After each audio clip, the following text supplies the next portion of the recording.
Okay, what's going on, everybody? My name is Mang, and we are going to talk about some more Shadowrun stuff because it is very, very interesting. So this is going to be the second video talking about the Matrix, the digital world within Shadowrun. So if you haven't seen the first video, The Matrix and How to Hack It, that I put out, you might want to check that out first. In that video, we discussed the Matrix, what it is, what it isn't, and how hackers get into it and alter things to their benefit. We're going to continue to talk about that in a bit more detail this time, since I have more time, as well as how corporations and other structures prevent you from doing what you want to do as a hacker. The things that stop you from hacking. First thing, just as a complete aside, but something that just kind of happened very recently in the news that I wanted to mention was that Google did a major corporate restructuring and is now known as Alphabet, and Google is a subsidiary of this Alphabet corporation. And so there was a big thread on the Shadowrun Reddit that was talking about this as the major beginnings of mega corporations, which is pretty interesting and pretty terrifying. But there you have it. And then the other thing that I wanted to mention before we really get into the Matrix, but I want to just mention it because I don't know where else I would really talk about it, and that is the Zurich Orbital Gemeinschaft Bank, also known as the ZO or the ZOG.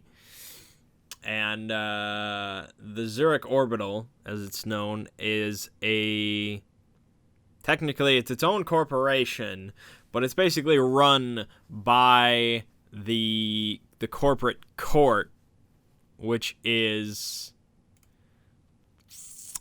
basically a body of members that is formed by delegates from the Big Ten mega corporations. And so, by extension, then, basically the mega corporations run this bank, and the bank is located in a space station that orbits the planet. And it's pretty big deal. It's more or less the most secure location in existence that we know of. It constantly orbits the planet. Very, very few people know the precise location at any one moment. It's very well hidden. To get to it, you need total 100% confirmation that you're even allowed to go before your shuttle even leaves the planet to go up there. Everything has to check out 100%, and then maybe you get to go up there. Anything that's not registered and confirmed only gets one warning if it comes even close to the space station. And if they continue to get close, they just automatically get blown out of space and existence by a whole fleet of kill satellites. And then it's also, manned by the best security teams alive and the highest security protocols ever, and it's crazy. And it is so secure because it basically runs the currency of the world. It basically is in control of the new yen, as well as hosting the corporate or the Grid Overwatch division, the god that I mentioned in the last video. So they do all their major work from this space station, and so yeah, it's a pretty interesting thing. And so basically, if you were to bring down the Zurich Orbital, you would basically end the mega corporation's rule and bring out total anarchy, which is also it's kind of its own inherent protection, because most people would have no interest in total anarchy, and the people that would be generally do not have the means to bring down the Zurich Orbital. So it's an interesting thing. But okay, moving on to Matrix stuff, because that's what we're here for. So I can't really underemphasize the the concept of how pervasive and just global the Matrix is. Like, basically anything that is large enough to hold a microchip pretty much does. And wirelessly communicates with each other, with you, and with everything else on the planet. And so today we don't really have that. We have devices. Like, we have our phones, we have our computers, we have laptops, we have tablets, and we're like, well, it's all connected. It's really not. Because, like, our toasters. This is something my mom actually always brings up about how nothing changes since she was a kid. She always brings up toasters. Because, like, oh, toasters today are just like toasters in the 50s. They're not really. There's been improvements, but more or less, yeah, it's the same basic concept. But in the Shadowrun future, your toaster has, of course, a microchip in it, and it has wireless capability, and so it will send you a notification when your toast is done. And if you're a clever hacker, you could even hack into your toaster, and with some configuration, you could use it basically as a modified comm link if you wanted. And so that's kind of what I'm saying, is basically everything and anything is a computer, more or less. And I was thinking about this last night, about how you have a SIN, you have your identification number, your SIN, which is basically your passport, your driver's license, your concealed carry license, your everything, your biometric information, it's everything. And your SIN is not a physical thing. It's not like a card. It's on your comlink. And if you don't have a SIN, you're known as a SINless, and you're basically either a criminal or a bum of a bum of a bum. You're at the bottom of the totem pole if you don't have a SIN. And so, therefore, to have a SIN, you have to have a comlink. So, like, 98% of the population then has a comlink. Maybe a little bit less, but probably over 90% of the population of the world has comlinks, which is interesting to think about, because it's like, what percentage of the population of our world has smartphones? And our smartphones are nothing compared to the comlinks of Shadowrun's future. So, yeah, that's kind of what it's like. Everybody is connected. And so that is, again, to a hacker's benefit. So let's talk then about wireless. Because like I've been saying, everything is wireless. And so that means that everything can basically be hacked in some way or fashion. I mean, yeah, a Decker as part of a Shadowrunning team is not likely to hack a toaster. But your cyber eyes, if you have them, are wirelessly capable. Now, cyberware, we'll talk about cyberware specifically. Cyberware connects to your body, okay? It is fully integrated with your body. It's powered by your bioelectricity, and it hooks into basically your nerve endings. And in each cyberware comes with a neural interface, so that it is basically like an extension of your physiology. It's part of your body, so that, you don't have to issue a command to your cyber arm for it to move. You just think about moving it, and it moves, much like, a real arm, or a real eye, or a real leg, or a real dick chainsaw, or whatever. You get what I'm saying. And so, take a cyber eye, for example. A cyber eye does not need wireless to function, because it's part of your physiology. So why would you enable wireless on something like a cyber eye if you don't need it to function? Well, you need wireless for it to function with other things. Because that is how things communicate, is through wireless. Makes sense. So, you don't need your cyber eyes to have their wireless on for you to look through them. But if you want your cyber eyes to communicate with your gun so that you get a benefit of your smart link system, so that your gun automatically tells your eye where to look and your eyes tell your gun automatically where to aim, so you can get a benefit of, aiming almost supernaturally beyond your skill, you need them to be wirelessly communicating. And so your eyes are going to have your wireless on, and your gun is going to have its wireless on.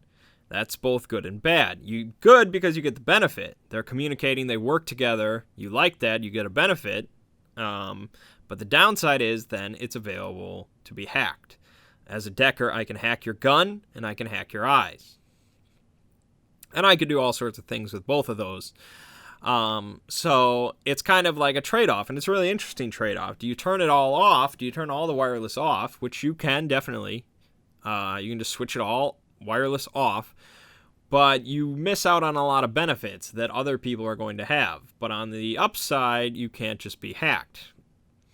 So it kind of depends on the situation. If you're worried about being hacked because you don't have a proper decker, or if he's like unconscious or incapacitated, or if you're in a situation where it's just smarter to have wireless off, you can turn it all off. But if everything's kosher, yeah, you probably want it all on.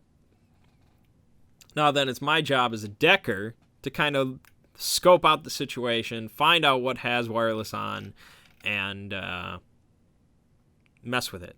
Now, some things don't have wireless. They don't need it. Like a katana does not have wireless in any way. I can't hack it. I can't do anything against a katana.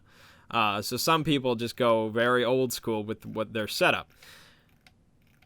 And that works to a point. You just want to be a big troll. I just want a big katana. I just want to cut things up. And it's like, okay, but what about the other troll with the big katana who has wired reflexes and cyber legs and cyber arms that's all wirelessly communicating, and he moves 4 times faster than you do? Technology has its benefits. I'm not really going to go into like all the benefits of everything that has wireless that you might want wireless for. Sometimes it's pretty simple.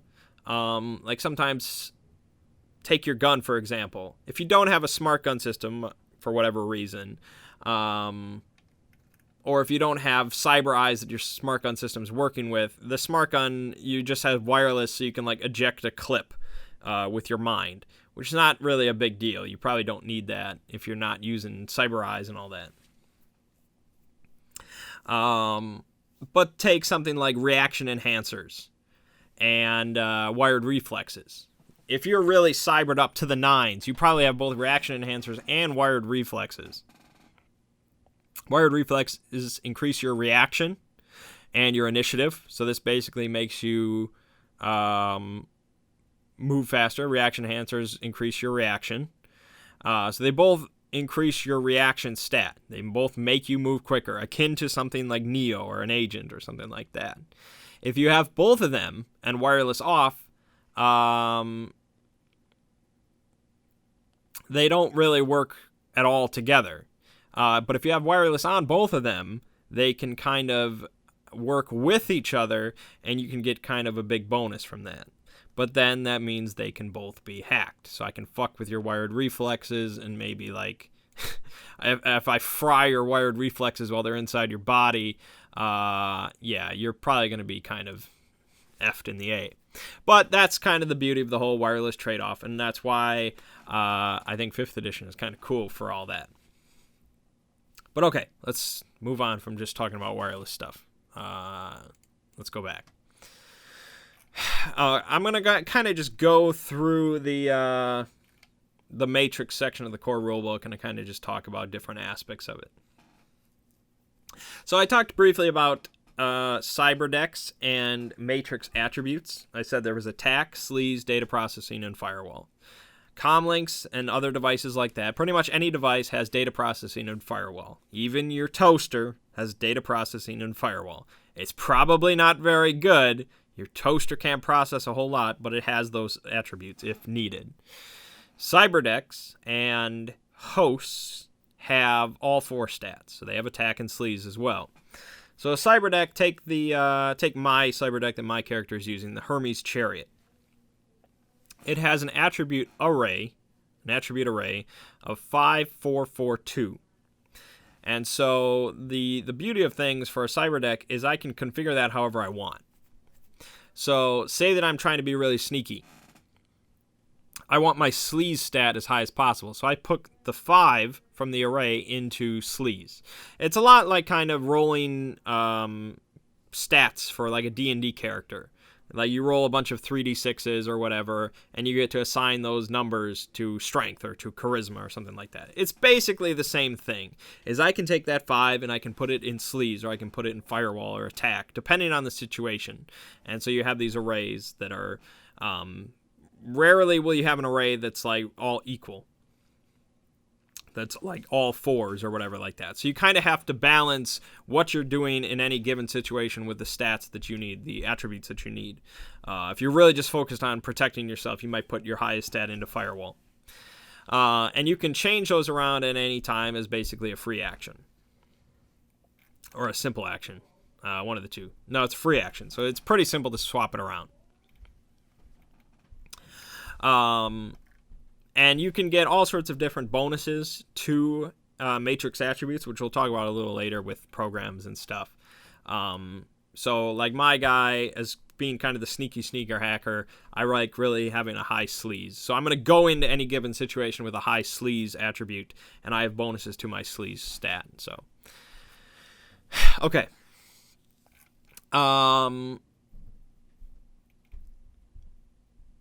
Let's see. Dump shock. Let's talk about dump shock.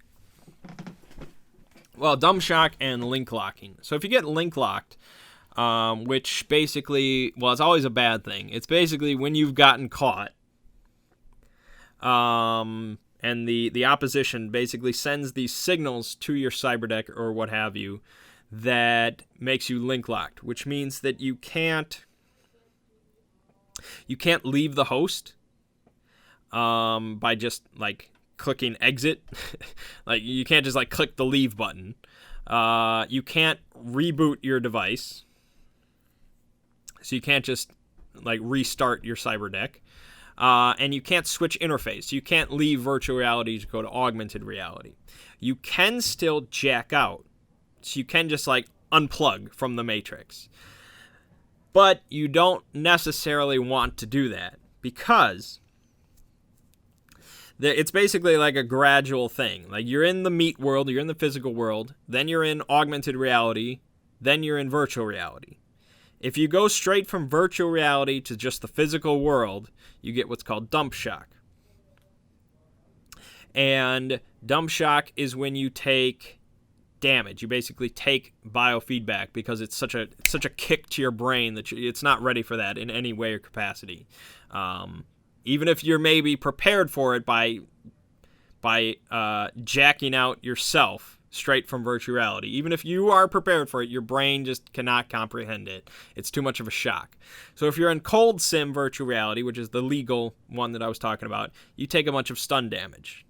So like I said, can't really kill you. It could knock you out depending, but it's stun damage. If you're in hot sim and you jack out, you go straight, like it's just unfiltered shock to your brain. You take raw physical damage. You kind of just fry your brain a little bit. It's 6 damage either way, no matter what.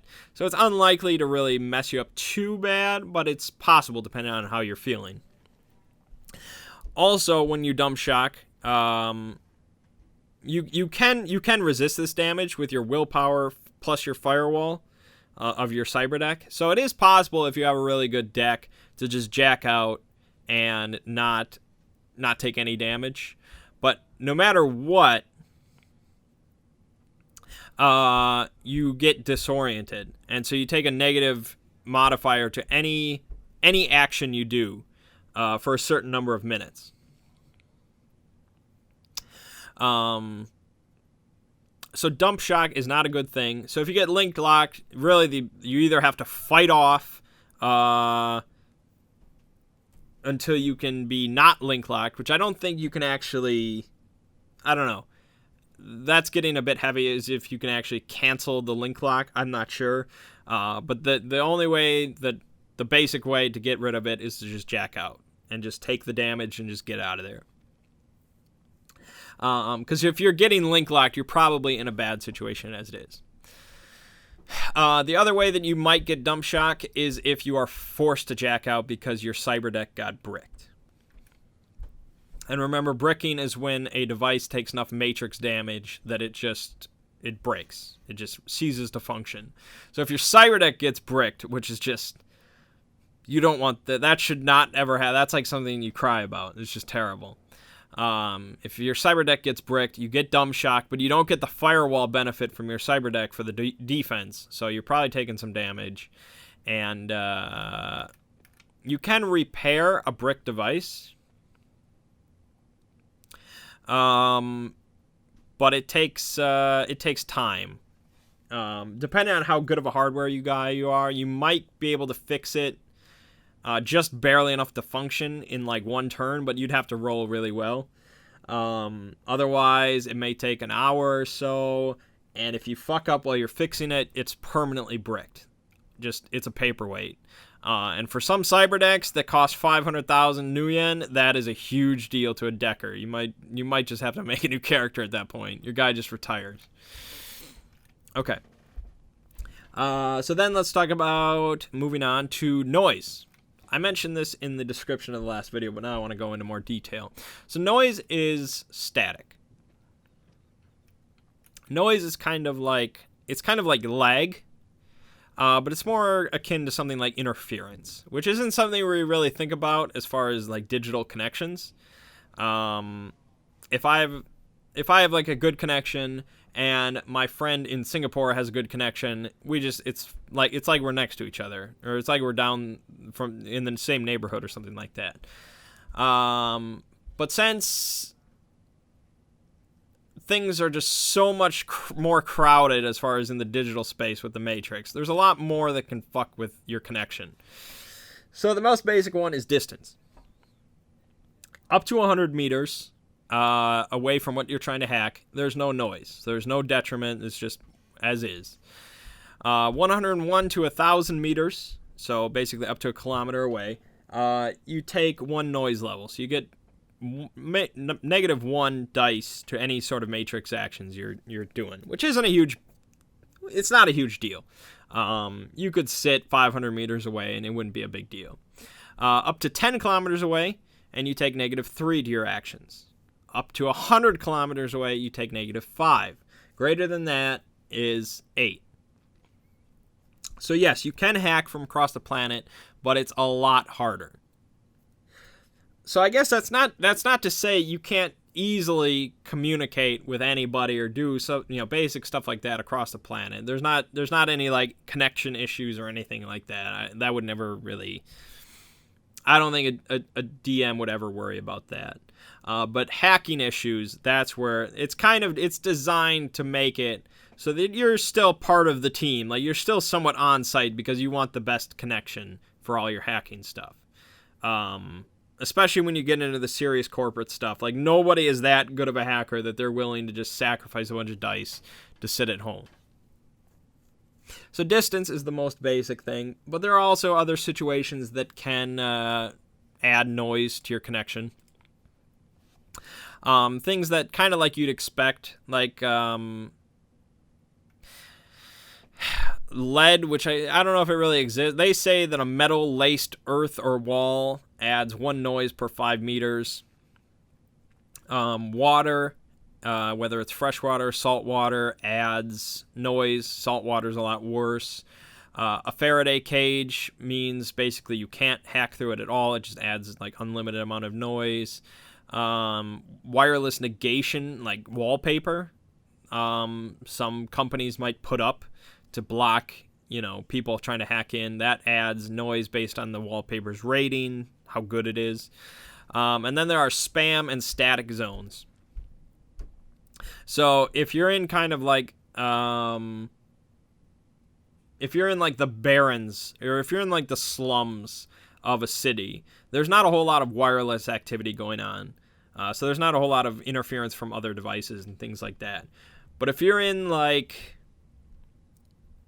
like the Macy's Day Parade and you're just in the middle of it and you're trying to hack into like, somebody just down the street, there's a lot of shit going on. So there's a bunch of noise from that. There's up to like 6 noise from something like that. And so there's obviously ratings in between there. If you're in like downtown commercial areas, there's noise from that. And it's basically, that's kind of based on your DM, on how much of a dick he's going to be about things. I would definitely, no matter who you are, I would incorporate the whole range thing. Because that's kind of just by design to prevent you from being far, far away from any danger. So, yeah, I would make the range noise a definite thing. But having stuff, I mean, I guess it'd be kind of a case-to-case basis. If you have like an underground security base, kind of like the thing from like Resident Evil in Raccoon City, where it's like this, umbrella underground facility. Yeah, I wouldn't make it so that the decker can just sit above ground in his vehicle and he would take like a -1 to his dice. Like, yeah, he's trying to go through a lot of shit. He should get a lot of penalties to make him go into the facility. I mean, that's kind of how it is. But some of the stuff, I don't know, like dense foliage, I don't know. And if he's up on a roof in the city, I wouldn't penalize him that much if he's within, a couple 100 meters or so. I mean, yeah, give him a negative on his actions because he's not like with the group going through the building, but I don't know. I wouldn't be a real dick about it if I was DMing. Okay, so that's noise. Not a huge deal, but it's part of how things are. Illegal actions. Okay. So, anything involving data processing, if you use an action involving data processing, it's generally not illegal. Though you can do some actions involving data processing that some would view as illegal, and depending on where you are when you do it, they would definitely just arrest you because you're probably up to no good, but inherently it's not illegal. Any action you do involving the attack attribute or sleaze is illegal, no matter what. Because to do those, you have to have a Cyberdeck, which is used for hacking. It's bad. It's illegal. And so if you fail an attack action, such as brute force, if you're trying to brute force a mark onto like a turret or something, and you fail, you're not caught. You're actually not immediately caught because you didn't actually do anything. Picture it as basically you fired a gun that was completely silent and invisible, and it missed the target. They're completely unaware that you tried to hit them. And so you're not caught because of what you did, but the system basically takes this code that it doesn't really understand. It didn't do anything harmful to it, but it doesn't understand it, so it spits it back at you. And since it's kind of malicious code, this is just the way that it is. I'm not going to try and like science out how this works, but it basically spits this corrupt code back at you, and it avoids your firewall, and so you take unresistible matrix damage. For every net hit that they target got on its defense test, you take 1 box of matrix damage, unresistible. So you don't really want to miss an attack action because it hurts you. If you succeed on an attack action, you're probably going to get noticed because you're bum rushing things. If you fail a sleaze action, such as hack on the fly, because you're trying to get a mark on and you fail, this time, however, it does detect the intrusion. Why? I don't know. That's just kind of how it is. And so the software, the firewall software that you're trying to intrude on, automatically detects it and places a mark on you. And anytime that anything has a mark on it, the owner or anybody trying to find it automatically can detect it. So they automatically know where you are in the matrix because they have a mark on you. You don't want them to have marks on you. And they immediately inform the owner of the host. and they start launching ice, intrusion countermeasures. So if you fail sleaze action, the jig is kind of up. If you succeed on a sleaze action, however, they don't know that you're there. So that's the stealthy route. Okay. Moving on then to convergence, which sounds like a young adult dystopian film, but it's not. So convergence has to deal with the Overwatch, the god, and god. The Grid Overwatch division is broken up into smaller divisions called demigods. I know, it's a good name. It's clever. And demigods each watch over a specific grid. And so, like I said, if you're doing hacking shit just out in the grid on the open, just you're on a street and you're hacking somebody's comlink and you get caught, then the demigods are onto you.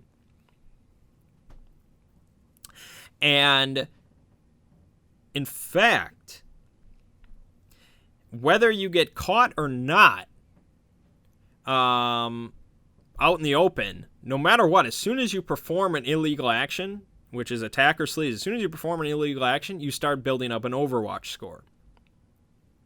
And this is built up secretly, without you knowing. Your DM, your game master, just keeps rolling dice secretly to add to your Overwatch score. This is every 15 minutes. In game time, he adds another 2d6 to the roll. You can check it with an action if you want. And if you run a program called Baby Monitor, it tells you as it increases, so you can kind of keep an eye on it. As soon as it hits 40, then convergence happens. And convergence is bad. If you're out in the open, you do not want to be converged on. First off, you get hit with 12 damage value of matrix damage, which you can resist, but that's a hell of a lot.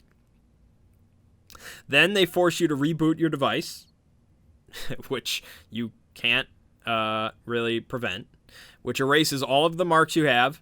And if you were in virtual reality at the time, you automatically get dump shock.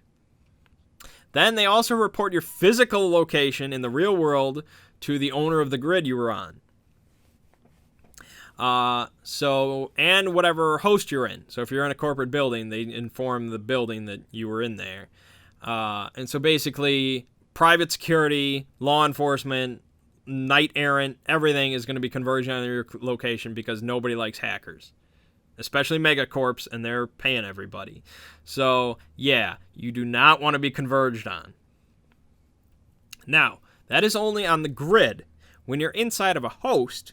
So when you're actually inside of a corporate facility or inside of a host, your Overwatch score, I think it still goes up. But if they're watching you, they know that you went inside of a host. But they don't really have any jurisdiction there, I guess. So they don't really keep track of what goes on in there. And so we'll talk about host convergence a little bit later. Okay. I want to step to a different kind of subject about the Matrix. I want to go back to devices. And I want to talk about slaving. So slaving is somewhat of a real concept that we have, although it's not really talked about a whole lot in computering. It used to be a bigger thing. But slaving in Shadowrun is when you take a device and you basically assign it as you make another device its master. And so the most common example is you take your cyber eyes and you slave it to your comlink,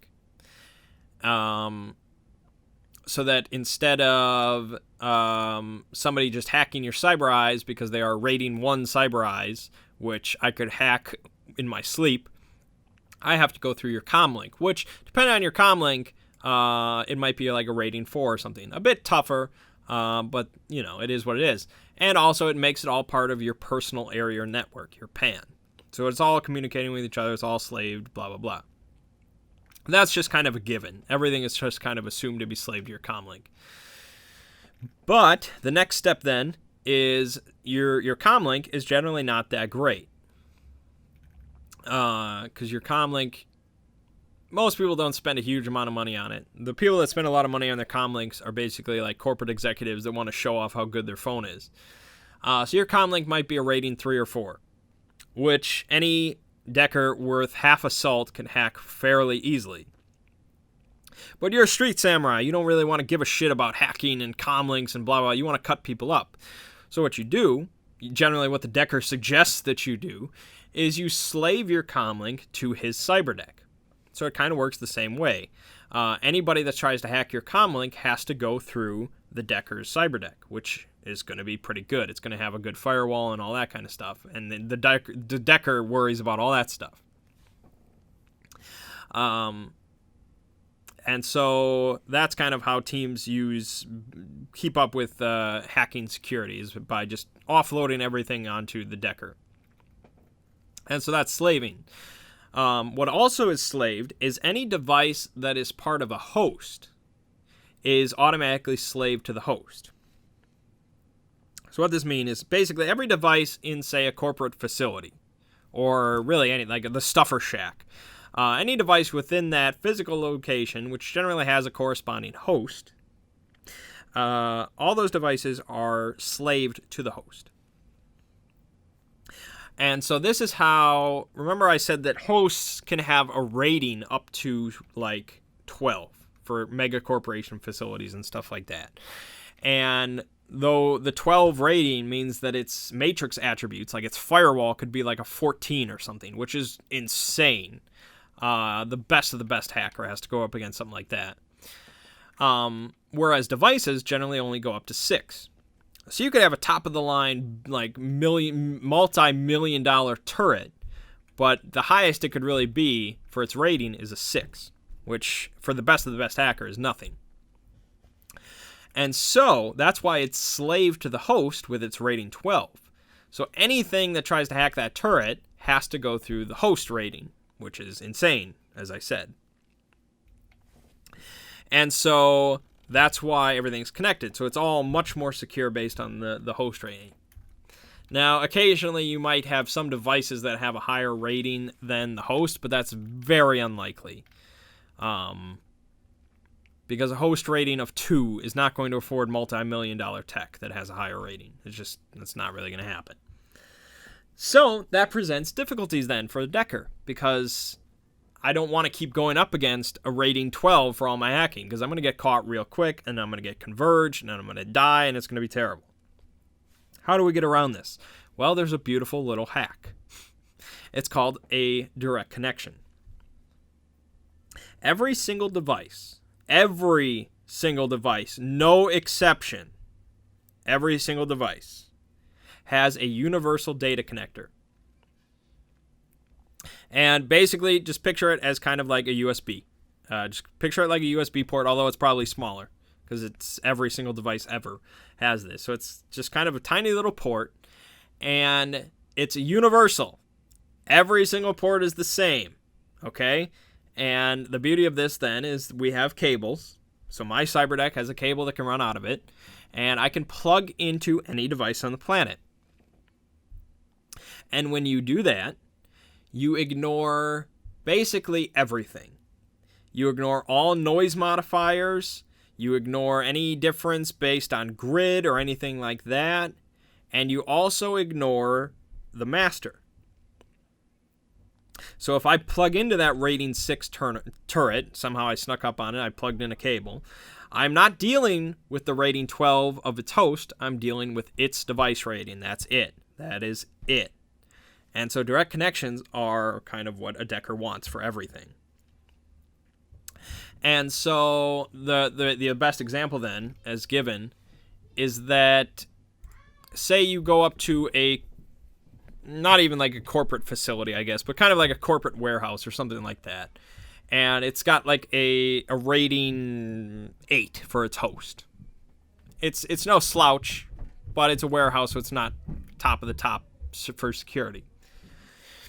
It has a keypad on a door on the side. And it has a security guard standing there. Security guard, that's not really what we're covering here. I'll make a separate video about combat. But you take out the security guard. And instead of like beating the keypad answer out of him, you figure the Decker will take care of it. So I could go into the Matrix, and I could go into the host, and I could go up against this keypad and the rating 8 and try and hack it, but probably fail, because if we're hitting a warehouse, we're not that high level. Or I could run a cable and directly connect to the keypad, which has a port. It has a data connector. It's a device. I'm telling you this. Every device has this. And I could just plug into it directly, and I only have to deal with, say, a rating 4 device, which much less risky. I can probably do this. And the second beauty part of the hack is that if you get a mark on a slaved device, you automatically get a mark on the host. And so this means that if I hack this keypad and I get a mark on it, I can use the keypad as it functions and just open up the door like I knew the code. And so this lets all my buddies in the physical world enter. But it also means I get a mark on the host in the Matrix, and so I can enter into it digitally. And so for this reason, a lot of hosts and like facilities won't have more devices that they can't protect physically, or they won't slave anything that they can't protect physically. So you won't find a facility that has like an off-site generator that's slave to the host, because that's just asking to be hacked. And I can get 3 marks on this little generator out in the middle of nowhere, and suddenly I have 3 marks on the host and I can run rampant. It's just not really meant to be. Now, speaking of then hacked marks, like I said, just because I have marks on the host doesn't mean that as soon as I enter the host, I'm just one of the gang. A smart host, a smart spider, which I'll talk about, they can probably tell that it's counterfeit. So I'm still kind of not where I'm meant to be. Okay, and so a host and all of its slave devices is called a wide area network. So if it's a device as part of a person, it's called a PAN, a personal area network. If it's devices and everything connected to a host, it's a wide area network. Okay, so the direct connection hack is a big deal about hacking, and it makes things much more exciting. The beauty thing is that I don't still need to be there, because there is a little item called a data tap. It's about a $200 cable or so, and anybody can buy it. And what me as a Decker, I tell them to do is I'll tell them to take the data tap, plug it into the keypad, plug it into their comm link, and then I can just hack into it as if I was just sitting there. Because generally their comm links are slaved to me, and they can just they'll give me access to their comm links because they trust me. Generally. Okay. What are we at? 43 minutes. Okay, I got time. Matrix perception. Let's talk about that. And along with that, running silent. So like I said, when you go into the Matrix, you see all these icons. You see an icon for every device, every host, every file, everything. Unless they are running silent. And so running silent, you can have any device, any comlink, any Cyberdeck, even your own persona or a host, it can all run silent. This is just a simple little switch that you do. Anybody can do this. Even the damn Street Samurai can do this. And so you switch it to running silent. And what this means is basically your icon in the Matrix in virtual reality is hidden. People actually have to look for it. It's not just blinking at me like a beacon of light. It's hidden. And so that's the benefit. The downside is that any device that is running silent takes a -2 dice pool modifier to any Matrix actions, because it takes extra processing power to run silent. Obviously, the Street Samurai does not give a shit about this, because he's not doing any Matrix actions.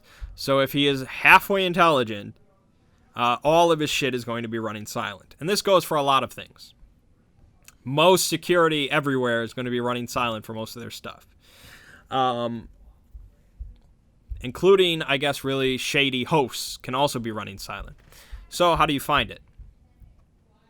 Well, you have to do a matrix perception test. And so what you do is you roll... Let me find the exact roll for this, just for completion's sake. You roll your computer score plus your intuition, limited by your data processing. And depending on what you're looking for, it's probably going to be opposed by logic versus sleaze. And it's the logic of the owner of the device or host, plus the sleaze rating, which is either device rating or the host rating, or so on and so forth. So if you succeed on your matrix perception, you don't automatically know that you don't automatically find them. It's not like rolling perception in the real world and it's just, oh, there it is. It's a little bit trickier than that. Annoyingly so, I suppose. When you roll the matrix perception, you add up how many hits you got. And each hit can reveal one piece of information about the matrix around you. And so these can be different pieces of information. I can kind of rattle them off here. You can find out how much matrix damage something has taken. You can see what programs is being run by a device's rating, one of its attributes, if it's protected and what kind of protection it's on, what kind of grid a device or a person's on, the last matrix action an icon performed, the marks on it. But most important, that you're going to be doing most of the time, is first you can do a matrix perception test to see if there's any icons running silent within 100 meters.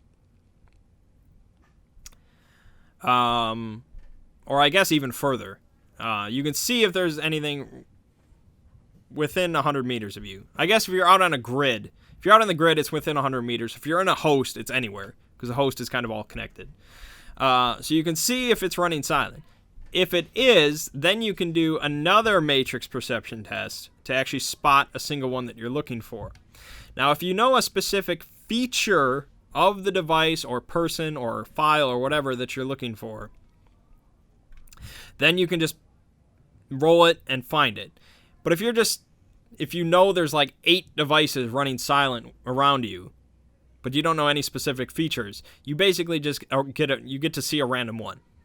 It's just randomly decided. So you want to kind of figure out exactly what you're looking for, which you could do more matrix perception and blah, blah, blah. It's kind of annoying, but that's why people run silent. It's to kind of evade hackers a bit more. So that's matrix perception. It's a big part of hacking. I think it could probably be simplified a little bit if you don't want to make it take up too much time, by just being like, you know, if you roll it, you see shit if you succeed. I get you could simplify it, but by the rules as written, it's a bit annoying. What else? Ownership. I'll just talk about this real briefly. So I mentioned ownership is basically the equivalent of having 4 marks on something. So you're probably the owner of all your devices and of like your own custom host and things like that. You have 4 marks. You are the owner. And this is not the same as just taking a sticker and putting it on your gun and saying you're the owner. It's actually like a digital thing. You're the owner. So most of this time this doesn't really matter, except if you steal something, you are not automatically made the owner of it. If I steal a gun from a security guard, the owner is probably like the corporation that he works for. And the owner of a device can always locate it. So if I steal some guy's comlink, if I don't change the ownership, he will always know where it is. And this will bring down the full force of the law on my face. So it's important to change ownership if you plan on using a wireless enabled item. So some things you can still steal things, that aren't wirelessly enabled and still use them and sell them. Like if I steal a katana, it doesn't have an owner; it's just a sword. But if I steal a comlink or a cyberdeck, I want to change the ownership. So you do this by, it's a hardware plus logic test, and you need 24 hits over the course of an hour. So that's a lot of hits. It takes a while. It's an extensive process. If you glitch at any point during that process, it automatically sends a report of the fact that you're hacking it and where you are to the authorities. So if you glitch at any point, you need to just kind of book it. But yeah, changing ownership is kind of important if you're going to be stealing stuff, which you probably are.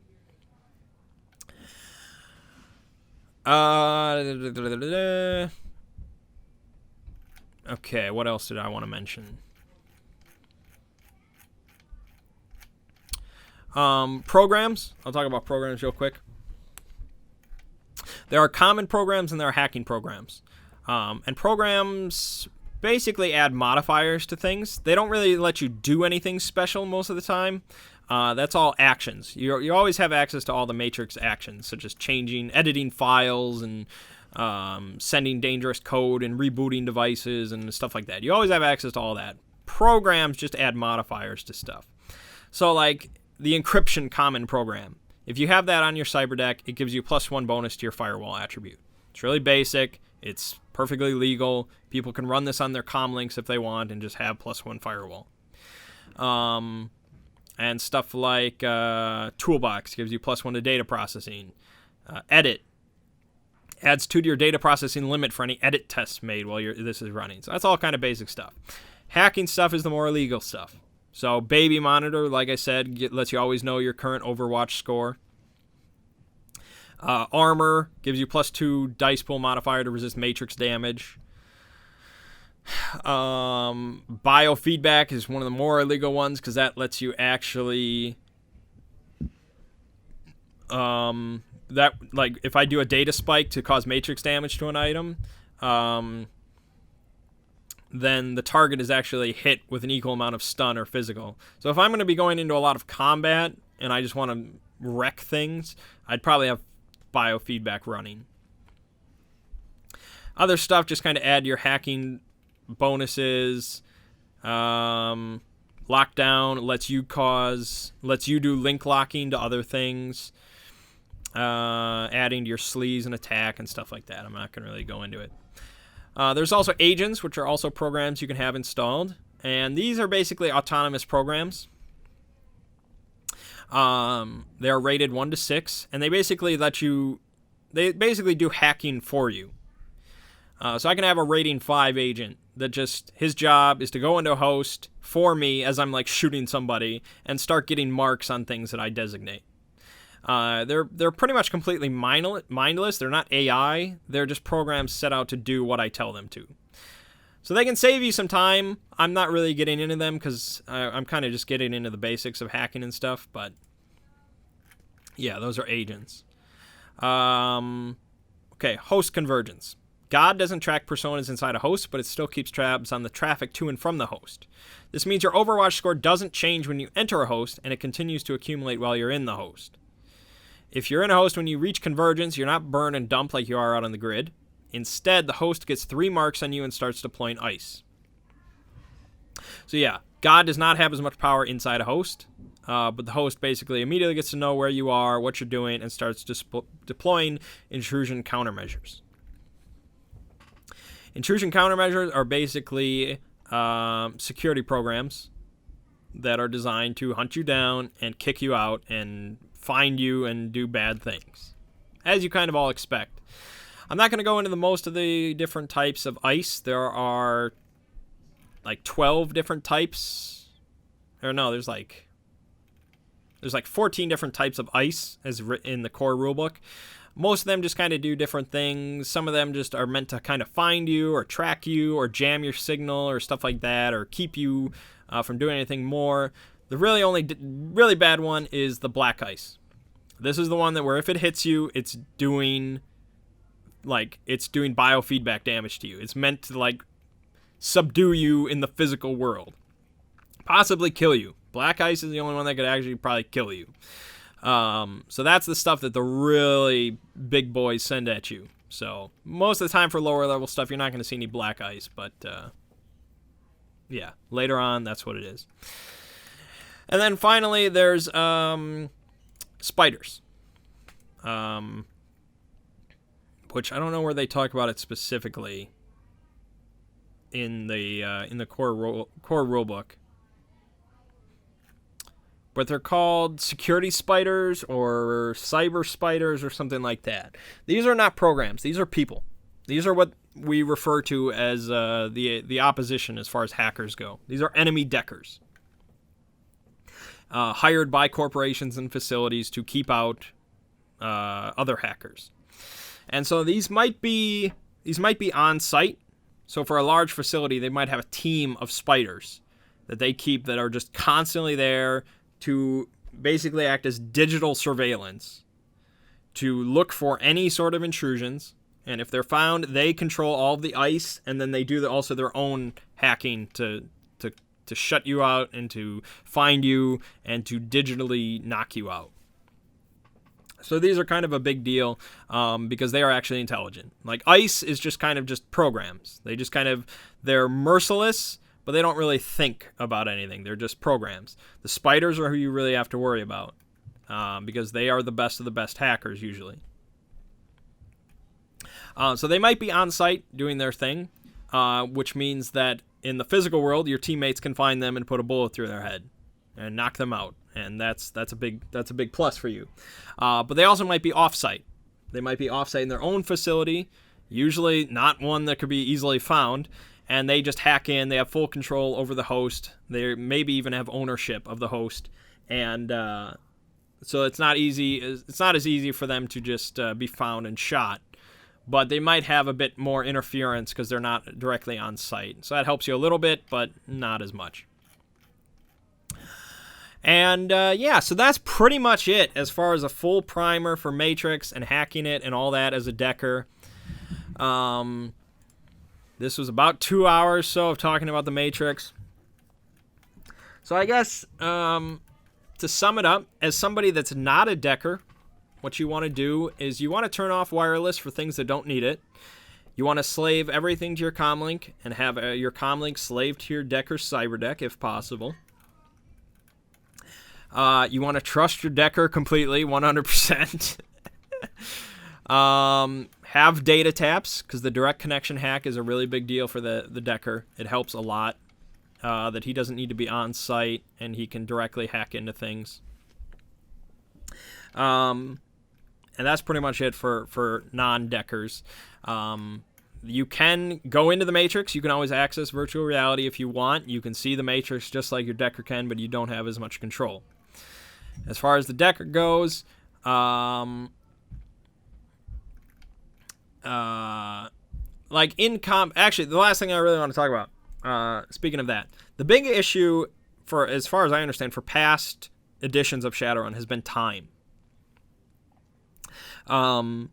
Because in older editions, when you went into the Matrix, when you jacked in, like, time basically stopped for everybody else because you needed to do all your hacking stuff. And you're jacked into the Matrix, and time does not function the same because you're operating at the speed of light and the speed of thought. So you basically do all your hacking stuff, which in the real world takes like 3 seconds, and you jack out and you're done. It's like, I got it. But in game time, you need to do a lot of rolls. You need to do a lot of thinking. You need to go through this whole process. It might take an hour or something like that. And so that's why it's really kind of annoying in older editions because the decker needed to do this, but it took a lot of time away from everybody else. 5th edition, I feel, at least like it seems like, it kind of fixes this. And the thing is initiative. Like I said, I'm probably going to do a separate video just about combat and how that all works. But initiative, how it works in Shadowrun is you get some bonuses, you roll some dice, and you get a final initiative number for each turn. And say your number is 13. And you go and you do your actions, you fire your gun, whatever like that. And then once everybody's gone, you deduct 10 from everybody's initiative. So your initiative might go down to 3 for that turn. As long as your initiative is higher than 0, you get to go again. You get another action. You get to shoot your gun again or what have you. And so in the physical world, you get your reaction plus your intuition plus 1d6. And this gets boosted by all sorts of things like, wired reflexes like I mentioned, or other kind of adept powers or whatever. And so you have people that can act kind of supernatural and do like 3 times as many actions as a normal person in the same amount of time. But in virtual reality, you operate at the speed of light, as I said. It's not quite that ridiculous, but your initiative in virtual reality, in cold sim virtual reality, is your data processing plus your intuition plus 3d6. So it's inherently just a lot higher than a normal person. In hot sim, it's your data processing plus intuition plus 4d6. So it's blazing fast because you're perfectly jacked into everything. And so you can do a lot of actions in the time span that a normal person can. Now, a normal person might get up that high with all their wired reflexes and insanity and all that kind of stuff.